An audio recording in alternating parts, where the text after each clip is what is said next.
मनको स्वभाव विषयतिर जाने जन्म जन्मान्तरमा त्यही भोग्दै आयो। इन्द्रियहरूको स्वभाव विषयतिर जाने। देखना इंद्रियों के न घोड़े बने, इनमें हरदम या संयम के कोड़े पड़े। अपने रथ को सुमार लगाते चलो, कृष्ण गोविंद गोपाल गाते चलो। इंद्रिय को स्वभाव विषयतिर जाने। स्वभाव हो के गर्ने? खोर्सानीको स्वभाव हो उसको चाहिँ नि तितो पिरो हुने, मिश्रीको स्वभाव हो उसको चाहिँ नि गुलियो हुने स्वभाव हो त्यो। मनको स्वभाव हो विषयतिर जाने। ध्यान दिएर सुन्नुहोस्, त्यो विषयतिर जाने मनलाई भगवानतिर कसरी फर्काउने? भगवानतिर नफर्किकन कल्याण हुँदैन, आचार्यतिर नफर्किकन कल्याण हुँदैन। कसरी फर्काउने? त्यसको केही उपाय छ? प्यार से बोलो जय श्री कृष्ण।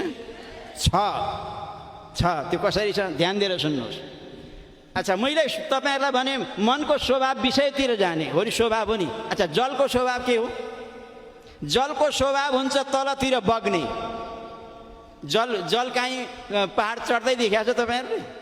उकालो चढ्दै गरेको जललाई देखाएको छ? जल सधैँ अधोगामी हुन्छ, अझै तलैतिर बग्ने। जलको स्वभाव हो तलतिर बग्ने। जल कहिले माथि बग्दैन।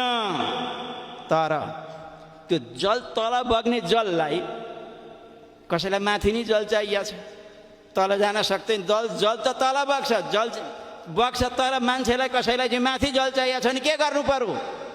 यन्त्र फिट गर्नु पर्यो। यन्त्र फिट गरेपछि अधो तलतिर जाने जललाई माथितिर बगाइन्छ, हो कि होइन? टङ्की भर्छन्, त्यो तल बग्ने जल माथितिर बगाउँछन् यन्त्रद्वारा। यन्त्र फिट गरियो भने तलतिर बग्ने जल पनि माथितिर बग्छ। हो, प्यार से बोलो जय श्री कृष्ण। जय श्री हो नि? हो। जसरी जलको स्वभावमा परिवर्तन आयो यन्त्रद्वारा, त्यसरी मनको स्वभाव पनि विषयतिर जाने हो। त्यसलाई भगवानतिर लाउनुपर्छ मन्त्रद्वारा।